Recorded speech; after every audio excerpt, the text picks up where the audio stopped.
TVN 내시뉴스입니다. 경북 경산경찰서는 아파트 관리사무소 폭발 사고와 관련해 70대 A씨를 건조물 방화치상 등의 혐의로 입건했습니다.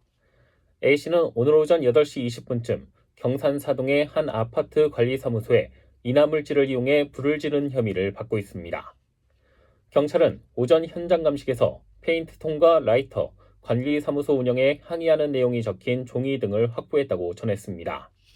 경찰은 A씨가 관리사무소와 장기간 마찰을 빚어왔고 사건 당일 아파트 내부 폐쇄 회로 카메라가 작동하지 않은 점, 흉기를 소지한 점 등을 토대로 계획범죄의 연관성을 조사하고 있습니다.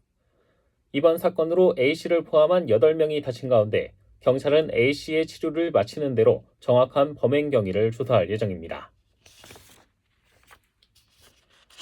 대구시가 통폐합했던 산하기관을 다시 분리해 8개에서 12개로 늘리는 재편안을 발표했습니다. 시는 오늘 기자설명회를 열고 민선 8기 산하 기관 통합으로 규모를 줄이지 못했고 서비스는 오히려 약화되는 측면이 있었다며 이같이 밝혔습니다.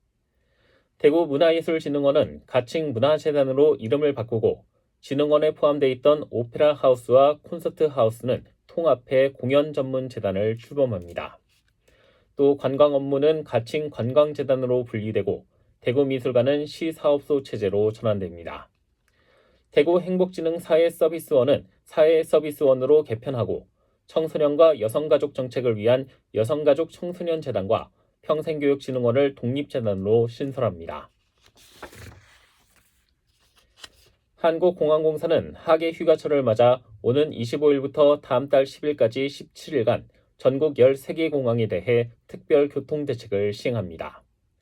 공사는 출국장 혼잡이 예측되는 시간대에 신분과 보안검색대 최대 운영, 안내인력 집중 배치, 출국심사대 조기 개방 등으로 탑승 수속 시간을 최소화할 계획입니다.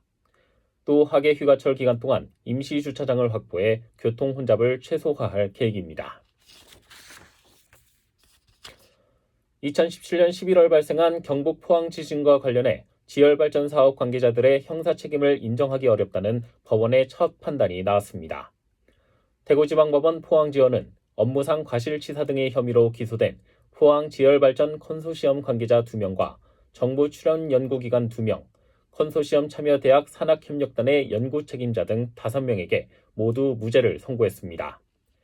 재판부는 피고인들의 주의 의무와 지진 발생의 인과관계가 합리적 의심이 없어야 하지만 검사가 제출한 증거만으론 입증하기 어렵다고 선고 이유를 밝혔습니다.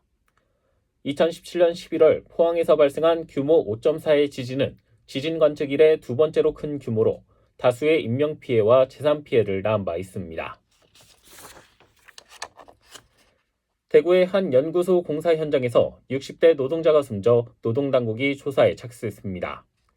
고용노동부에 따르면 오늘 오전 10시쯤 대구 수성구의 신축 공사 현장에서 하청업체 소속 60대 A씨가 2층에서 창호 해체 작업을 하던 중 추락해 숨졌습니다. 대구 고용노동청 중대재해수사과와 산재예방감독관은 작업 중지 명령을 내리고 즉시 사고 조사에 착수했습니다. 국토교통부의 2026년 지역 수요 맞춤 지원 사업 공모에 안동과 청송, 고령 등 3개 사업이 선정됐습니다. 이번 공모 선정으로 안동시는 장기간 방치된 폐철교를 리모델링해 보행 공간과 쉼터를 조성합니다.